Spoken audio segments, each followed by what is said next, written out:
Hi, welcome back. Prep Talk, playoff edition. Patrick Ochs. I'll start things off talking about the Class 6A playoffs. Probably no secret that Region 4-6A has had a tough time in the playoffs here recently. I believe D'Iberville in 2014 was the last time the region picked up a playoff win. This year, I think maybe one team, maybe two might be able to get out of the first round of the playoffs this year. Meridian's been kind of a thorn in the side of the coast here the last couple years, but Gulfport gets them at home. Last week, Jalen Knight was the backup quarterback. He started, actually got hurt, but it sounds like TQ Newsom will be back running the offense. We've said it before, I think TQ Newsom really adds a new dimension to that Admiral offense. He really reads the play well. I've covered a couple games where he's broken big plays. He's kind of an X factor for them. If he's healthy and he can throw the ball, I like their chances. Then you have D'Iberville going the pedal. D'Iberville is playing its best football of the year. It might be tough for them to get through Pedal, though, however. And then you got St. Martin going to Pearl. Pearl's one of the better teams in the state. And then you have Brandon traveling down here to Hancock. First time they've hosted a playoff game since 1990.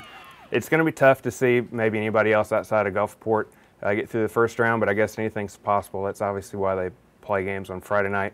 If you had to tell me to pick, I'd pick Gulfport to make it through.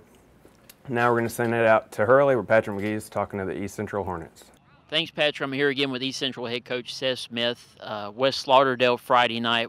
What kind of challenge do they present that y'all haven't seen this season? They're a really good team. I don't know that I would say a challenge that we haven't seen, because we've seen some challenges. But one thing they're extremely well coached. They're big up front. They're physical. They're a spread running team. So that they do a great job of trying to put you in space, and then run inside. So we're going to have to play another great game defensively.